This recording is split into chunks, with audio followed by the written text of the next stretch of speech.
ఈరోజు మనతో పాటు ఉన్నారు.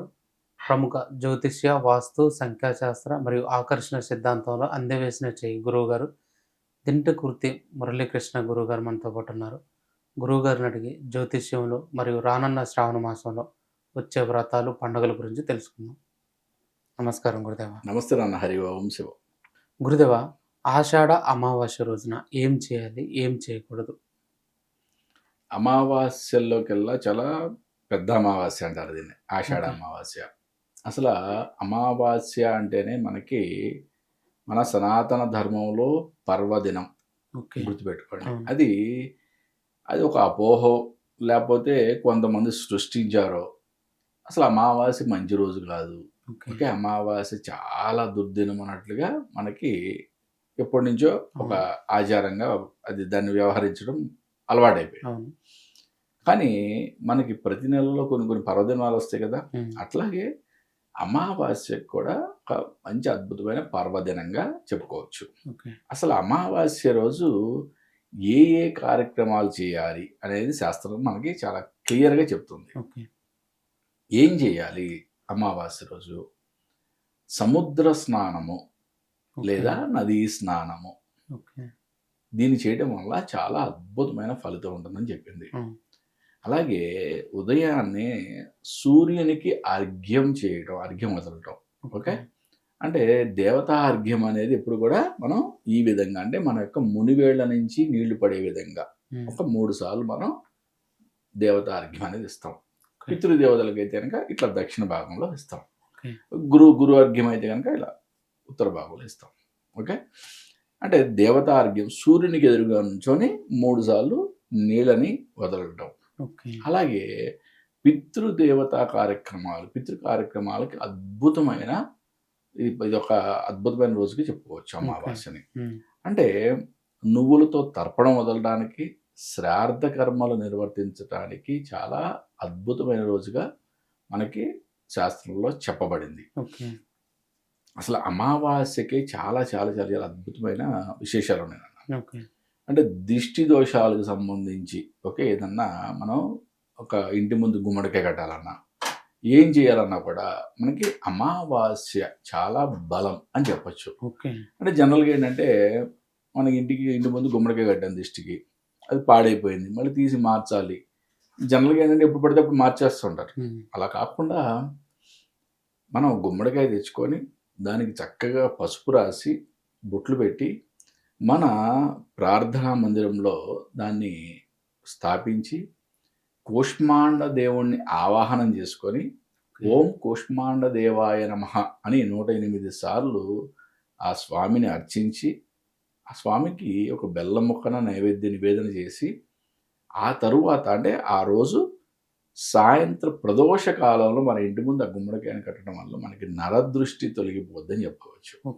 అమావాస్య రోజు ఇంకా అద్భుతంగా మనకి నరదృష్టికి మన యొక్క ఆరా లెవెల్స్ పెంచడానికి వాడే మన కరుంగలి మాల, కరుంగలి మాలని సుబ్రహ్మణ్య స్వామి యొక్క ఆరాధన చేసి ఆ రోజు ధరించడం అనేది చాలా అద్భుతమైన పరిహారంగా కూడా మనం చెప్పుకోవచ్చు. మరి ఈసారి వచ్చే ఈ అమావాస్య, ఆషాఢ అమావాస్య చాలా అద్భుతమైనది. అంటే గురువారం రోజు వస్తుంది. ఓకే, గురువారం నాడు గురు నక్షత్రంలో వస్తుంది. అంటే సాయంత్రం వరకు గురు నక్షత్రం, సాయంత్రం సుమారుగా 5:30-6 గంటల నుంచేమో శని నక్షత్రం. అంటే ఇప్పుడు మనకి 12 రాసుల్లో 6 రాసులు గురుపాలిత రాసులు, 6 రాసులు శనిపాలిత రాసులు. అంటే ఈ యొక్క అమావాస్య రోజు నేను చెప్పిన విధంగా ఉదయం బ్రహ్మ ముహూర్త సమయంలో, అంటే సూర్యోదయానికి ముందు 2 గడియల ముందు, అంటే 48 మినిట్స్ బిఫోర్ సూర్యోదయానికి ముందు ఎవరైతే గురుపాలిత రాసులు అంటే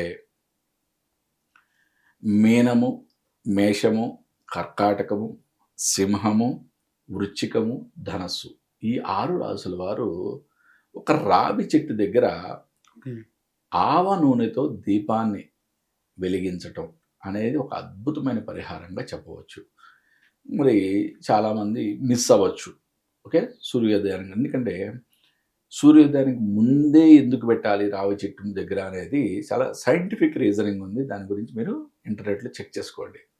సూర్యోదయం తరువాత మనకి రావి చెట్టు నుంచి వచ్చే వాయువులు మనకి మంచిని ఆరోగ్యాన్ని కలిగించవు.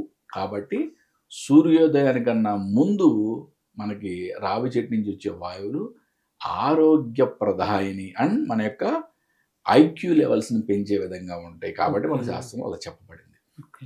చాలామందికి కుదరకపోవచ్చు. కుదరకపోతే కనుక సూర్యోదయం తరువాత ఎక్కడైనా శివాలయంలో నేను చెప్పిన విధంగా ఆవ నూనెతో దీపాన్ని వెలిగించి మీ యొక్క కోరికని ఆ రోజు స్వామివారికి విన్నవించుకోండి. మరి సాయంత్రం 5:30, 6 గంటల తర్వాత మనకి పుష్యమి నక్షత్రం వస్తుంది. అంటే ఉదయం అంతా పునర్వసు ఉంటుంది గురు నక్షత్రం. మరి సాయంత్రం పుష్యమి నక్షత్రం వస్తుంది. పుష్యమి నక్షత్రం ఒక్కొక్క పంచాంగంలో ఒక్కొక్క టైం ఉంటుంది అన్న. అప్రాక్సిమేట్గా నీకు 5 ఉండొచ్చు, 5:30 ఉండొచ్చు, 6 ఉండొచ్చు, వాటెవర్. దాని గురించి పెద్ద వరీ కావాల్సిన పని లేదు. మరి సాయంత్రం ప్రదోష కాలంలో అంటే సూర్యాస్తమయం దాటిన తర్వాత 2 గడియలు, అంటే సూర్యాస్తమయం అయిపోయిన తర్వాత ఒక 48 మినిట్స్ లోపు మనం ఏదైనా వారాహి టెంపుల్లో కానీ లేదా ఏదైనా శక్తి అంటే దుర్గాదేవి ఆలయంలో కానీ కూష్మాండ దీపం అంటే బూడిద గుమ్మడికాయ తెలుసు కదా, బూడిద గుమ్మడికాయని సొగంగా కట్ చేసి దాంట్లో శుభ్రంగా గుజ్జంతా తీసేసి ఎర్ర బత్తులు వేసి దాంట్లో నువ్వుల నూనె ఎందుకంటే ఇక్కడ మనకి అది శనిపాలిత నక్షత్రం కాబట్టి స్వచ్ఛమైన నువ్వుల నూనె వాడండి. ఏదో ఆయిల్ పడితే దొరికితే అది వాడబాకండి. నువ్వులను స్వచ్ఛమైన నువ్వుల నూనెతో అమ్మవారి ముందు ఆ దీపాన్ని వెలిగించి మీ యొక్క కోరికని విన్నవించుకోండి. ఈ అమావాస్య రోజు ఈ అద్భుతమైన పరిహారం చేయడం వల్ల మీ జీవితంలో అమ్మవారి యొక్క స్వామివారి యొక్క ఆశీస్సులతో అందరికీ మంచి జరుగుతుందని చెప్తున్నాను. మరి శనిపాలిత రాశులు అంటే సాయంత్రం మనం ఎవరెవరు ఏ రాశులు వారు చేసుకోవాలో మనం ఒకసారి చూసుకుందాం. వృషభము, మిథునము, కన్య, తుల, మకరం, కుంభం ఈ 6 రాశుల వారు శనిపాలిత రాశులు. వీరు సాయంత్రం ప్రదోష కాలంలో నేను చెప్పిన విధంగా వారాహీదేవి ఆలయంలో కానీ లేదా దుర్గా ఆలయంలో కానీ నేను చెప్పిన విధంగా పరిహారం చేయండి. చాలా అద్భుతమైన పరిహారంగా మనం చెప్పుకోవచ్చు. గురుగారు, చాలామంది పండితులు ఈ అమావాస్య రోజున అంటే పితృదేవతలకి ఒకళ్ళ బ్రాహ్మణ్ దగ్గరికి వెళ్ళి స్తోమత లేని వాళ్ళు ఇంట్లోనే ప్లేట్ పెట్టుకొని నల్ల నువ్వులతో ఇలా పోస్తే కూడా తర్పణం వదిలితే కూడా పితృదేవతలకు అందుతుంది అంటున్నారు. అంటే ప్రతిరోజు తర్పణం ఇచ్చే వాళ్ళు కూడా ఉంటారు. కొంతమంది ప్రతిరోజు తర్పణ విధులు నిర్వహించే వాళ్ళు కూడా ఉంటారు. అలాగే ప్రతి అమావాస్యకి నిర్వహించే వాళ్ళు కూడా ఉంటారు. అలా ఎవరైతే సొంతంగా చేసుకుంటారో చేసుకోవచ్చు, దాంట్లో ఎటువంటి ప్రాబ్లం లేదు.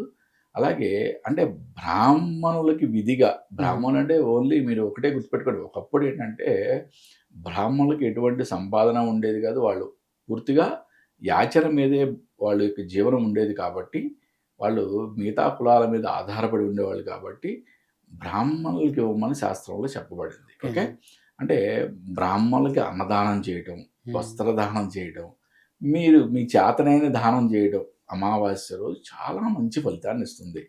ఇక్కడ బ్రాహ్మణులు అంటే మీరు ఓన్లీ వాళ్ళు మాత్రమే అనుకోవద్దు. అంటే అర్హత కలిగిన వాళ్ళు ఎవరైనా సరే, అంటే ఎవరైనా లేని వాళ్ళకి ఎవరైనా సరే ఆ రోజు పట్టెడు అన్నం పెట్టడం, కడుపు నిండా చక్కగా అన్నం పెట్టడం, వస్త్రదానం చేయడం, ఇటువంటి దానాలు చేయడం కూడా చాలా అద్భుతమైన ఫలితం కింద మనం లెక్క పెట్టచ్చు. ఈ అమావాస్య రోజున చండీ హోమం కానీ ప్రత్యంగర హోమం కానీ చేపిస్తే కూడా మంచి ఫలితాలు ఉంటాయి అంటున్నారు, నిజమేనా?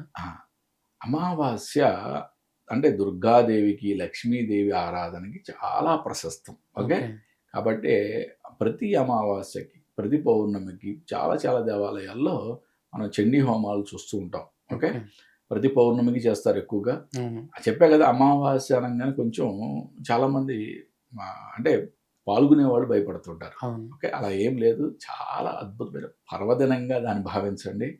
మరి అద్భుతమైన ఆషాఢ అమావాస్య చాలా పర్వదినం కాబట్టే మేము అస్సాం గౌహతిలోని కామాఖ్య మందిరానికి వెళ్తున్నాము. ఆషాఢ అమావాస్య అక్కడ 3 రోజుల పాటు అద్భుతంగా కొన్ని మంచి అమ్మవారికి సంబంధించిన హోమాలు, కార్యక్రమాలు, పూజలు అవన్నీ కూడా నిర్వహిస్తున్నాం అన్నమాట. అంటే అమావాస్యని పర్వదినంగా చూడండి చక్కగా. ఓకే. ఓకే. కాబట్టి మన శాస్త్రంలో ఏ విధులు చెప్పారో మనకి చేతనైనన్ని విధులు వాటిని నిర్వర్తించండి.